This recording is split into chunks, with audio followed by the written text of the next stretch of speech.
Hi అండి, welcome back to our channel Janaki Ramu's kitchen and blogs. ఎప్పుడూ చేసుకునే పునుగుల్లాగా కాకుండా ఆలుగడ్డ ఇంకా బియ్యం పిండితో ఎలా తయారు చేయాలో చూద్దామా ఫ్రెండ్స్. చాలా బాగుంటాయండి. అప్పటికప్పుడే తయారు చేసుకోవడానికి చాలా బాగుంటుంది. పిల్లలకి ఈవినింగ్ స్నాక్లోకి చాలా బాగుంటుందండి. ఒకసారి మీరు కూడా ట్రై చేయండి ఫ్రెండ్స్. ఒకసారి ఆ ప్రాసెస్ ఏంటో చూద్దామా అండి. 1 కప్పు వరకు బియ్యంని తీసుకోవాలండి. తీసుకొని వాటిని బాగా 2-3 సార్లు అయితే బాగా వాష్ చేసుకోవాలి. ఇలా వాష్ చేసుకున్న తర్వాత వీటిలోకి కొన్ని వాటర్ వేసుకొని ఒక హాఫ్ అన్ అవర్ వరకు మూత పెట్టి పక్కకు ఉంచుకోవాలండి. ఒక హాఫ్ అన్ అవర్ తర్వాత బియ్యం బాగా నాని ఉంటాయండి. ఇలా నానిన బియ్యాన్ని మనము ఇందులో ఉన్న వాటర్ మొత్తం తీసేసి బియ్యాన్ని మనము మిక్సీలోకి అయితే వేసుకోవాలండి.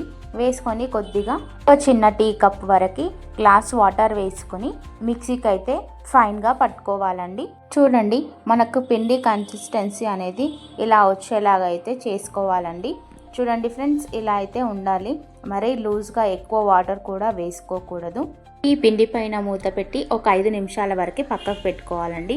ఇలా ఆలుగడ్డలు 2 సరిపోతాయండి. ఎందుకంటే నేను తక్కువ బియ్యంనే తీసుకున్నాను కాబట్టి నాకు 2 ఆలుగడ్డలు సరిపోతాయి. చూడండి, ఇలా ఆలుగడ్డని చిన్నగా కట్ చేసుకుని బాగా ఒక బౌల్లోకి ఈ కట్ చేసిన ఆలుగడ్డలని వేసుకొని బాగా ఉడకనివ్వాలండి.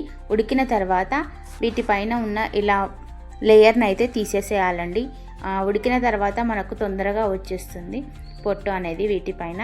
ఇలా అన్నీ తీసిన తర్వాత ఒక మిక్సీ జార్లోకి వీటిని వేసుకోవాలండి. అదే మిక్సీ గిన్నెలోకి 3 పచ్చిమిర్చిలను ఇలా వేసుకొని కొంచెం పిండి ఇందాక తీసి పెట్టాం కదండి, అది కూడా వేసుకొని బాగా మిక్సీకి అయితే పట్టుకోవాలండి. ఇందులోకి నేనైతే వాటర్ అయితే ఏం యాడ్ చేయట్లేదు. చూడండి, ఒకసారి మిక్సీకి అయితే పట్టుకోవాలండి. చూడండి, మనకి ఇలా వచ్చేస్తుంది. దీన్ని మొత్తము ఇందాక తీసి పెట్టుకున్న పిండిలోకి అన్నీ ఇలా వేసి కలుపుకోవాలండి. తర్వాత చిన్నగా కట్ చేసిన ఆనియన్స్ అన్నీ ఇలా వేసుకోవాలి.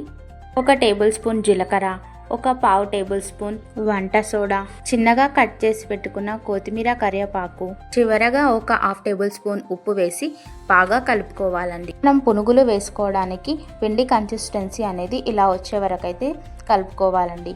తర్వాత ఒక బాండీలోకి ఆయిల్, డీప్ ఫ్రైకి సరిపడా ఆయిల్ వేసుకొని వంటను మీడియం ఫ్లేమ్లో పెట్టుకొని ఇలా చిన్న చిన్న పునుగుల్లాగా అయితే వేసుకోవాలండి. ఇలా అన్నీ చిన్న చిన్న పునుగుల్లాగా వేసుకొని ఒక సైడ్ బ్రౌన్ కలర్ వచ్చిన తర్వాత మరో సైడ్ టర్న్ చేసుకొని ఇలా బ్రౌన్ కలర్ వచ్చిన తర్వాత మనము వేసుకోవాలి. అలాగే మిగతావి కూడా నేను వేసి చూపిస్తున్నాను చూడండి. ఇలాగే వేసుకొని బ్రౌన్ కలర్ వచ్చిన తర్వాతే నెక్స్ట్ ఇంకొక సైడ్ కూడా టర్న్ చేసుకోవాలి. పునుగులు వేసుకునేటప్పుడు కొంచెం ఆయిల్ చిటపటలాడుతుందండి, జాగ్రత్తగా వేసుకోండి ఫ్రెండ్స్. మన దగ్గర ఉన్న పిండి మొత్తం అలాగే వేసుకోవాలండి. లో ఫ్లేమ్లో అయితే పెట్టకూడదు. వంటను మీడియం ఫ్లేమ్లోనే పెట్టి చేసుకోవాలండి.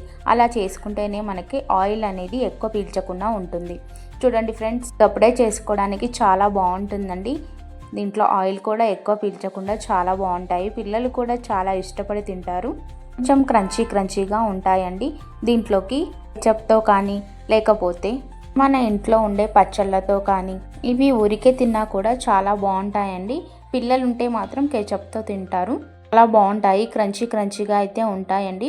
ఒకసారి మీరు కూడా ట్రై చేసి ఎలా కుదిరిందో కమెంట్ బాక్స్లో పెట్టండి ఫ్రెండ్స్. అలాంటి మరిన్ని వీడియోస్ కోసం నా ఛానల్ అయితే సబ్స్క్రైబ్ చేసుకోండి. Thank you for watching.